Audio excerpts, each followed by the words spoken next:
नमस्कार, स्वागत है आप सभी का डीडी न्यूज के इस खास बुलेटिन एक्सप्रेस 100 में, जहां हम आपके लिए लेकर आते हैं राजनीति, मनोरंजन, देश, दुनिया, खेल और व्यापार जगत की सभी बड़ी खबरों को एक्सप्रेस यानी कि फटाफट अंदाज में। मैं हूं आपके साथ भावना नैयर। तो देखिए खबरें तेज रफ्तार से। प्रधानमंत्री नरेंद्र मोदी सऊदी अरब की 2 दिन की राजकीय यात्रा पर रवाना हो गए हैं। उनकी ये यात्रा क्राउन प्रिंस और प्रधानमंत्री मोहम्मद बिन सलमान के निमंत्रण पर हो रही है। पीएम मोदी ने सऊदी अरब की यात्रा पर कहा कि भारत सऊदी अरब के साथ अपने पुराने रिश्तों को बहुत महत्व देता है। पिछले 10 सालों में हमारे आपसी संबंध बहुत तेजी से आगे बढ़ रहे हैं। यह प्रधानमंत्री मोदी की तीसरी सऊदी अरब की यात्रा है। यह यात्रा ऐसे समय में हो रही है जब सऊदी अरब ने अपनी अर्थव्यवस्था की विविधीकरण के लिए साल 2016 में आरंभ व्यापक राष्ट्रीय रणनीति पर तेजी से काम करना शुरू किया है। प्रधानमंत्री नरेंद्र मोदी ने सऊदी अरब के साथ भारत के बढ़ते संबंधों की असीमित क्षमता की प्रशंसा की है। अरब न्यूज के साथ एक विशेष साक्षात्कार में उन्होंने सऊदी अरब को एक भरोसेमंद दोस्त और रणनीतिक सहयोगी बताया। पीएम मोदी ने कहा कि हमारी साझेदारी में असीम क्षमता है। अनिश्चितताओं से भरी दुनिया में हमारा रिश्ता स्थिरता के स्तंभ के रूप में मजबूती से खड़ा है। अमेरिकी उपराष्ट्रपति जेडी वेंस परिवार के साथ जयपुर के प्रसिद्ध आमेर महल पहुंचे। वेंस परिवार का पारंपरिक अंदाज में जोरदार स्वागत किया गया। राजस्थानी लोक कलाकारों ने पारंपरिक नृत्य और संगीत प्रस्तुत कर वेंस परिवार का मन मोह लिया। उन्होंने आमेर महल की सैर भी की। एक देश एक चुनाव से जुड़े विधेयक पर संयुक्त संसदीय समिति की आज बैठक हो रही है। इसमें देश के जाने माने कानून विशेषज्ञों के सुझाव लिए जा रहे हैं। एक देश एक चुनाव पर आज की बैठक में सुप्रीम कोर्ट के पूर्व न्यायाधीश न्यायमूर्ति हेमंत गुप्ता के साथ होगी चर्चा। भाजपा सांसद कमलजीत सहरावत ने कहा कि एक राष्ट्र एक चुनाव आज इस देश की जरूरत है और इसको लेकर जेपीसी ने बहुत सुझाव दिए हैं और लिए हैं और अभी भी जनता के बीच जाएंगे। भाजपा सांसद बांसुरी स्वराज एक राष्ट्र एक चुनाव पर जेपीसी की बैठक में भाग लेने के लिए संसद भवन पहुंची।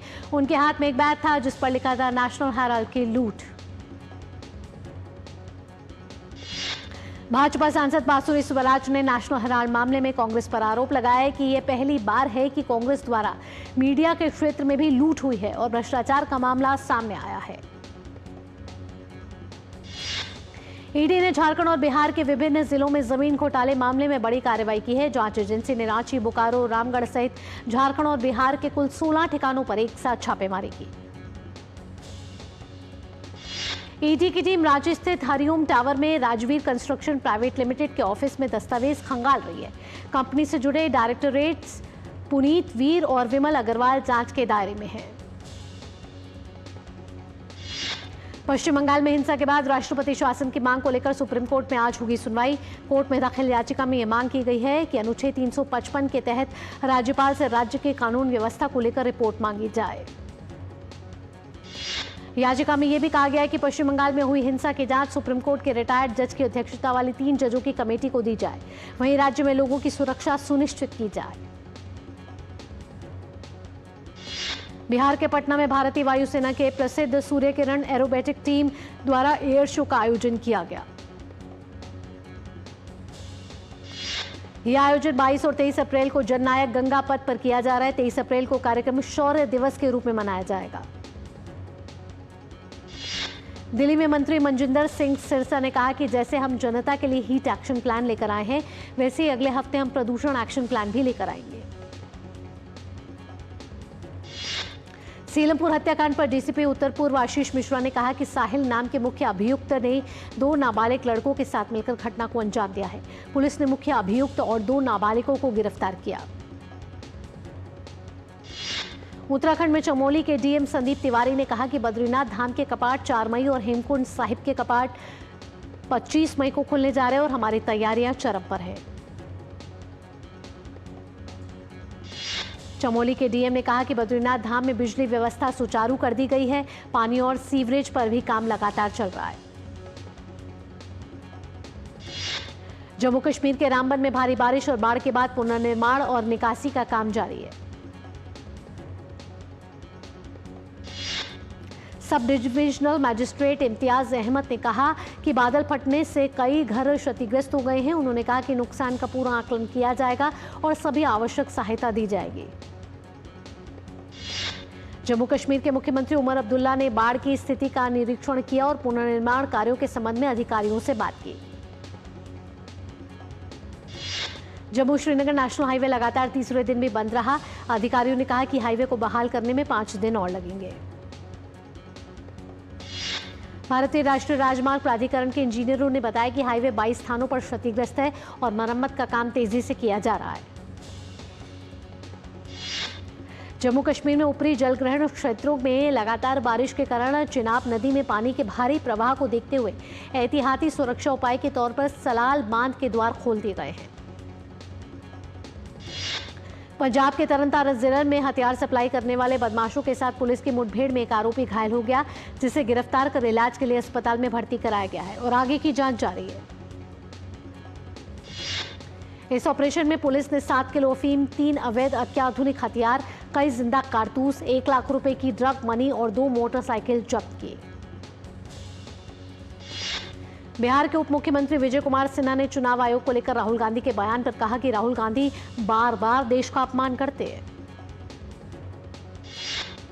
केंद्रीय मंत्री गिरिराज सिंह ने चुनाव आयोग को लेकर राहुल गांधी के बयान पर कहा कि राहुल गांधी देश के हित चिंतक नहीं है, वे नेशनल हेराल्ड मामले से ध्यान भटकाने की कोशिश कर रहे हैं। मुर्शिदाबाद हिंसा पर उत्तराखंड के मुख्यमंत्री पुष्कर सिंह धामी ने कहा कि हिंदुओं पर अत्याचार के मामले में ममता बनर्जी की सरकार वामपंथियों से भी आगे निकल चुकी है।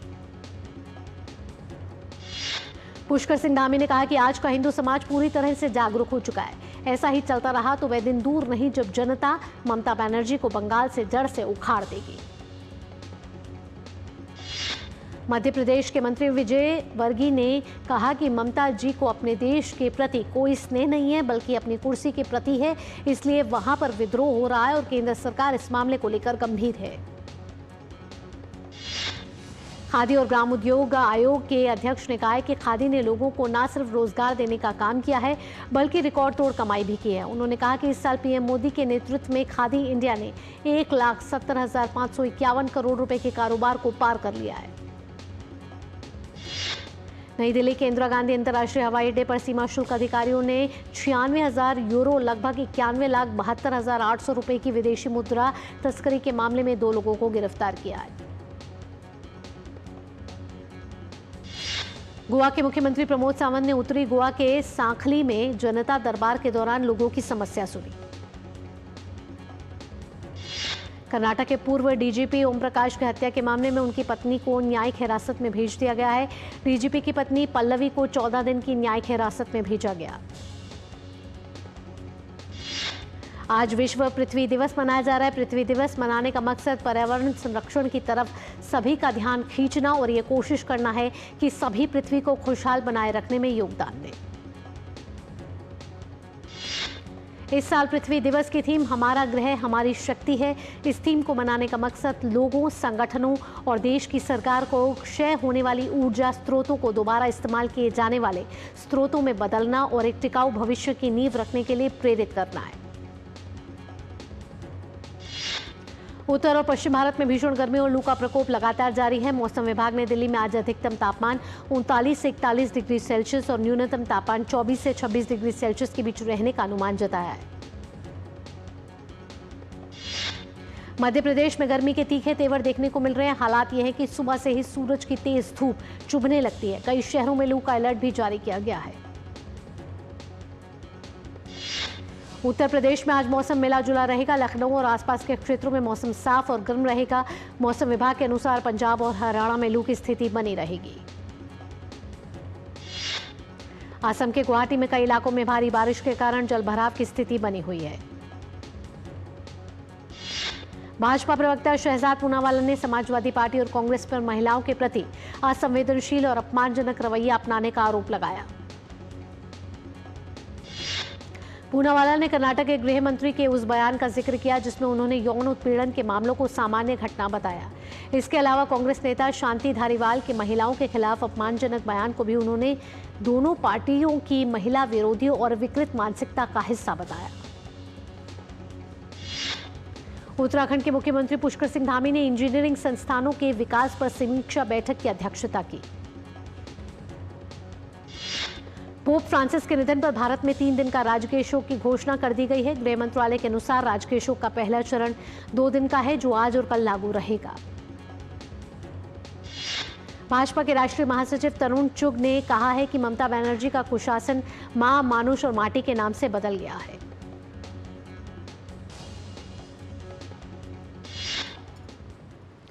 एक्सप्रेस 100 में वक्त हो चला एक छोटे से ब्रेक का। ब्रेक के बाद भी रफ्तार भरी खबरों के सिलसिले को रखेंगे यूं ही जारी। आप देखते रहिए डीडी न्यूज।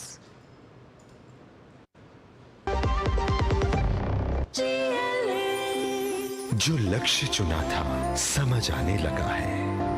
GLA यूनिवर्सिटी, उच्च लक्ष्य की निश्चित प्राप्ति। जब धरती चीर कर निकलता है लोहे का पत्थर और मिलता है मोंगिया के जोश से, फिर तपता है, पिघलता है और बनता है फौलाद। अब होता है सरिया सारी खूबियों के साथ। मोंगिया स्टील, मजबूत देश का मजबूत सरिया। Bharat welcomes the world to a new era of creativity. Waves, the World Audiovisual and Entertainment Summit, connecting creators through Creatosphere, WaveX and Waves Bazaar, where stories, ideas and content go global. Connecting countries through global media dialogue and the Bharat Pavilion, shaping narratives and partnerships. Culturals, cinema, gaming, Waves fuels the next wave of entertainment. Connecting creators, connecting countries. Waves 2025. I have seen cinema evolve across generations from tradition to technology. Waves brings all of it together on one global stage for the world to witness. See you at World Audiovisual Entertainment Summit, Waves 2025 in Mumbai. Connecting creators, connecting countries. Waves 2025. Break के बाद आपका स्वागत है। आप देख रहे हैं express 100। रफ्तार भरी खबरों के सिलसिले को बढ़ाते आगे। केंद्रीय वित्त एवं कॉर्पोरेट मामलों की मंत्री निर्मला सीतारमण ने अपने 5 दिवसीय अमेरिका यात्रा के दौरान सैन फ्रांसिस्को में कई वरिष्ठ अधिकारियों और व्यापार जगत के लीडर से मुलाकात की। वित्त मंत्री ने प्रौद्योगिकी, आर्टिफिशियल इंटेलिजेंस, ऊर्जा और डिजिटल बुनियादी ढांचे जैसे क्षेत्रों में सहयोग के द्विपक्षीय क्षेत्रों के साथ साथ भारत और अमेरिका के बीच निवेश सहयोग बढ़ाने के अवसरों पर भी चर्चा की। वित्त मंत्री निर्मला सीतारमण ने प्रौद्योगिकी के क्षेत्र में भारत में हो रहे उल्लेखनीय परिवर्तन पर चर्चा की और शिक्षा, स्वास्थ्य सेवा और AI उत्कृष्टता केंद्रों सहित AI के क्षेत्र में नई संभावनाओं को तलाशने के सुझाव दिए। भारत साल 2030 तक 300 मिलियन टन की स्टील उत्पादन क्षमता हासिल कर लेगा और साथ ही इस दौरान प्रति व्यक्ति स्टील खपत बढ़कर 160 किलो हो जाएगी। देश में वित्त वर्ष 25 की अप्रैल से दिसंबर तक की अवधि में 110.99 मिलियन टन कच्चे स्टील का उत्पादन हुआ है। वहीं फिनिश स्टील का उत्पादन 106.86 मिलियन टन रहा था। भारत ने कुछ इस्पात आयातों पर 12% का अस्थायी टैरिफ लगाया है, जिसे स्थानीय रूप से सुरक्षा शुल्क के रूप में जाना जाता है। इसका उद्देश्य मुख्य रूप से चीन से आने वाले सस्ते आयातों में वृद्धि को रोकना है। भारतीय पूंजी बाजारों में वित्त वर्ष 2024-2025 के दौरान खुदरा निवेशकों की उल्लेखनीय भागीदारी हुई है। इस दौरान नेशनल स्टॉक एक्सचेंज ने 84 लाख से अधिक नए सक्रिय डीमैट खाते जोड़ गए हैं। Bharat heavy electrics limited BHEL की आय वित्त वर्ष 2024-25 में सालाना आधार पर 19% बढ़कर 27,350 करोड़ रुपए हो गई है। बीते वित्त वर्ष में भारत हेवी इलेक्ट्रिक्स लिमिटेड को अब तक इतिहास में सबसे अधिक 92,534 करोड़ रुपए के ऑर्डर मिले हैं, जिससे कंपनी की ऑर्डर बुक बढ़कर 1,95,922 करोड़ रुपए की हो गई है। खुदरा महंगाई दर मार्च में 6 वर्षों के निचले स्तर 3.34% पर पहुंच गई है। इसके साथ ही अदरक, टमाटर, फूलगोभी, जीरा और लहसुन की कीमतों में बड़ी गिरावट देखी गई है। वित्त मंत्रालय के डेटा के मुताबिक सालाना आधार पर अदरक की कीमतों में 38.11% की गिरावट हुई है, जबकि टमाटरों की कीमत में 34.96% और लहसुन की कीमत में 25.22% की गिरावट हुई है। भारत का ऑटोमोबाइल निर्यात वित्त वर्ष 2024-25 में सालाना आधार पर 19% बढ़कर 53 लाख यूनिट्स पर पहुंच गया है, जो देश के ऑटोमोबाइल सेक्टर की बढ़ती हुई क्षमता को दिखाता है। अप्रैल में कच्चे तेल के भारतीय बास्केट की औसत कीमत गिरकर 45 महीने के निचले स्तर 68.34 रुपए पर आ गई है। ये मार्च के 72.47 रुपए की तुलना में 5.6% कम है। देश में निजी क्षेत्र के दूसरे सबसे बड़े ऋणदाता आईसीआईसीआई बैंक ने वित्त वर्ष 2024-25 की चौथी तिमाही के लिए मजबूत वित्तीय घोषणा की है। आईसीआईसीआई का शुद्ध लाभ सालाना आधार पर 18% बढ़कर 12,630 करोड़ रुपए हो गया है। बैंक ने शेयर बाजार को बताया कि ब्याज से प्राप्त उसकी शुद्ध आय की तिमाही के दौरान 11% बढ़कर 21,193 करोड़ रुपए तक पहुंच गई है। पूरे वित्त वर्ष में आईसीआईसीआई बैंक ने कर के बाद लाभ में 15.5% की वृद्धि दर्ज की है।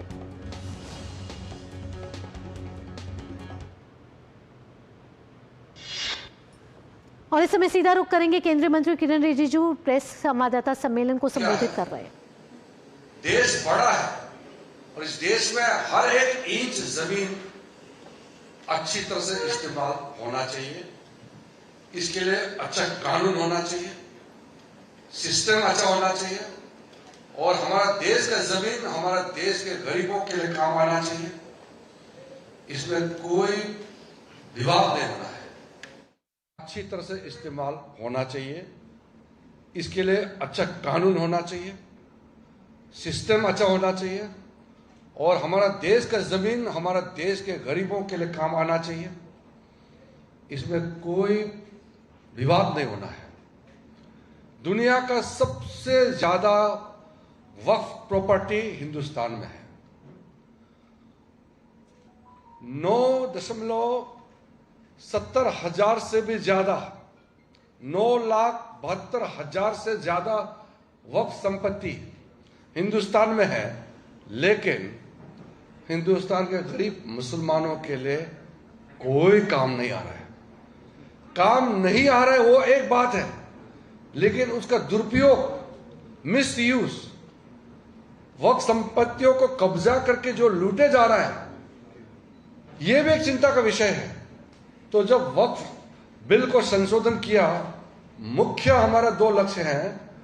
गरीबों को, गरीब मुसलमानों को फायदा पहुंचाना, जिस लक्ष्य से वक्फ प्रॉपर्टी बनाया गया है उसका अंजाम दिलवाना और फिर उसको जो लूटा जा रहा है, मिसयूज किया जा रहा है, उसको भी रोक लगाना। ये दोनों हमारे लिए बहुत जरूरी है। इसलिए नरेंद्र मोदी जी का सरकार गरीबों के लिए समर्पित सरकार है और उसमें जब हम गरीब, देश का कोई भी गरीब हो, चाहे वो मुसलमान हो, चाहे हिंदू हो, सिख, ईसाई, पारसी, बौद्ध, जो भी हमारा इस देश का गरीब है, हमारे लिए वो प्रायोरिटी है, प्राथमिकता है। इसलिए जितना भी कोशिश कर ले, हम अपना गरीबों को हक दिला के हम लोग छोड़ेंगे। इसीलिए नरेंद्र मोदी जी को इस देश के लोगों ने तीसरी बार प्रधानमंत्री बनाया है। हम चुप नहीं बैठ सकते हैं। गुमराह करने के लिए इन लोगों ने सबसे पहले झूठ का सहारा लिया और मुसलमानों को बताया कि आपका कब्रिस्तान और आपका दरगाह छीने जाएंगे, मुसलमानों का संपत्ति छीनेंगे। इससे बड़ा झूठ क्या हो सकता है? ये जो बोल रहे हैं हिंदुस्तान का कानून का नहीं मानते हैं या इतना बड़ा झूठ बोल रहे हैं। आप बताइए, ये देश कानून से चलता है, किसी का प्रॉपर्टी ऐसे आप छीन सकते हैं क्या? किसी का मस्जिद को कोई ऐसे छीन सकते हैं क्या इस देश में? तो इस तरीके से छोटा छोटा झूठ, जो बहुत नीचे स्तर का झूठ, जो कहना ही नहीं चाहिए, ऐसे सोचना नहीं चाहिए, इस प्रकार का झूठ इन कांग्रेस, कम्युनिस्ट पार्टी और कांग्रेस के कुछ साथियों ने लोगों को गुमराह करने का कोशिश किया। हम लोग ने क्लियरली कहा है कि वक्फ संशोधन अधिनियम ये न्याय देने के लिए है, गरीब मुसलमानों को इंसाफ देने के लिए है, छीनने के लिए नहीं है। गरीब मुसलमानों का हक को छीना है कांग्रेस पार्टी और वक्फ बोर्ड के लोगों ने, मुतावाली लोगों ने, और जो मुसलमानों का कुछ ठेकेदार लोग हैं, इन लोगों ने लूटा है, छीना है उन लोगों ने। नरेंद्र मोदी का सरकार जो छीना गया वक्फ प्रॉपर्टी को फिर से गरीबों के लिए देने के लिए कानून बनाया है, तो ये उल्टा कह रहे हैं। इसलिए हमने जो तब प्रावधान किया, इसमें ट्रांसपेरेंसी लाएंगे, वक्फ प्रॉपर्टी का मैनेजमेंट में अकाउंटेबिलिटी लाएंगे, हिसाब किताब पूरा पोर्टल, सेंट्रलाइज पोर्टल होगा, एक एक संपत्ति वक्फ का हिसाब किताब देना होगा, मैनेजमेंट प्रॉपर होना होगा और डॉक्यूमेंटेशन होना होगा। पूरा प्रॉपर डॉक्यूमेंटेशन से वक्फ प्रॉपर्टी चलेगा। इसलिए एक एक मैं प्रावधान को अभी नहीं बताऊंगा क्योंकि आप लोग ऑलरेडी मालूम है और कई बार हम लोग चर्चा कर चुके हैं।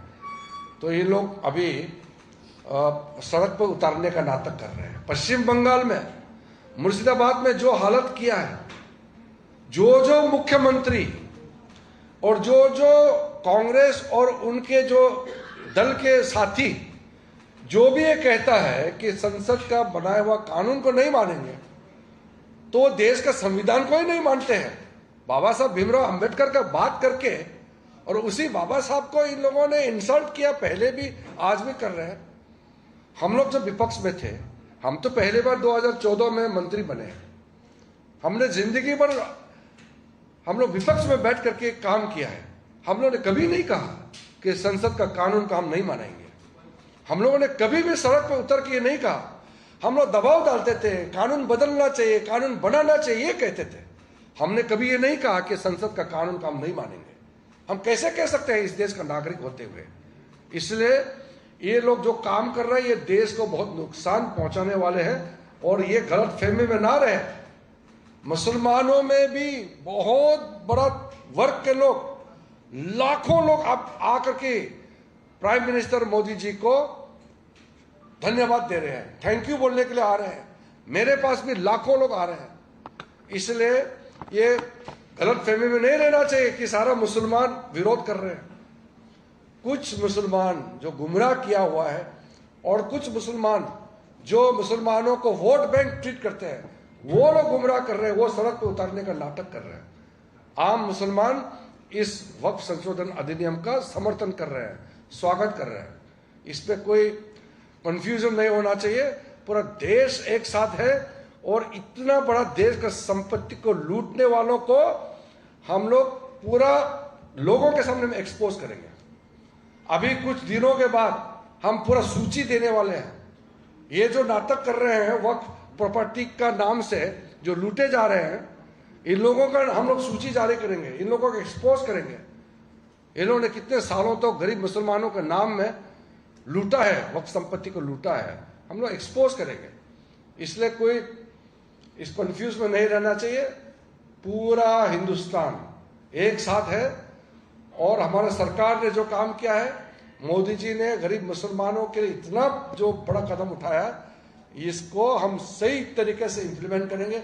मैं खुद संबंधित मंत्री, सेंट्रल वक्फ काउंसिल का चेयरमैन भी मैं खुद हूं और हम इंश्योर करेंगे कि हर एक वक्फ संपत्ति, लाखों करोड़ों इस संपत्ति से पैसा आएंगे, वो गरीब मुसलमानों को फायदा होना चाहिए, इसका भी सुनिश्चित करेंगे। पहले हम लोग अभी रूल्स बनाएंगे, एक्ट बन गया है, अभी रूल्स ड्राफ्ट वगैरह करके उसके बाद हम स्टेट गवर्नमेंट वक्फ बोर्ड को भी केंद्र से, हमारा वक्फ सेंट्रल वक्फ काउंसिल की ओर से जो भी दिशा निर्देश और कंसल्टेशन जो कदम करेंगे, और ये ऐतिहासिक जो 77 साल तो जो इंसाफ नहीं कर सका, नरेंद्र मोदी जी का नेतृत्व में ये इंसाफ देने का काम किया है। मैं इसको बहुत बड़ा क्रांतिकारी उपलब्धि मानता हूं और मैं अपने मुसलमान के जो समुदाय के बीच में जो गरीब तबके के लोग हैं, जो कमजोर वर्ग है, महिलाएं हैं, उनको मैं अभिनंदन करता हूं। ये उनको बहुत फायदा होने वाला है। धन्यवाद।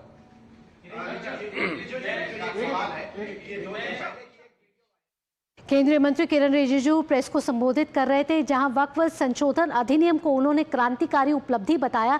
उन्होंने कहा कि नरेंद्र मोदी सरकार ने वो काम कर दिखाया जो 77 सालों में गरीब मुसलमानों की भलाई के लिए नहीं किया गया। उन्होंने कहा कि कांग्रेस ने सिर्फ गुमराह करने का काम किया और वक्फ बोर्ड ने जो इस तरीके से संपत्तियों में पारदर्शिता नहीं लाई है और 9,72,000 से ज्यादा संपत्तियां हैं और ये कई संपत्तियां जो है अवैध हैं, इलीगल हैं, जिसके क्रियान्वयन का अब काम वक्फ संशोधन अधिनियम करेगा। सेंट्रलाइज्ड पोर्टल होगा, पारदर्शिता होगी और गरीब मुसलमानों को इसका फायदा मिलेगा। इसी के साथ एक्सप्रेस 100 में फिलहाल इतना ही। देश और दुनिया की बाकी खबरों के लिए आप देखते रहिए डीडी न्यूज। मुझे दीजिए अनुमति। नमस्कार।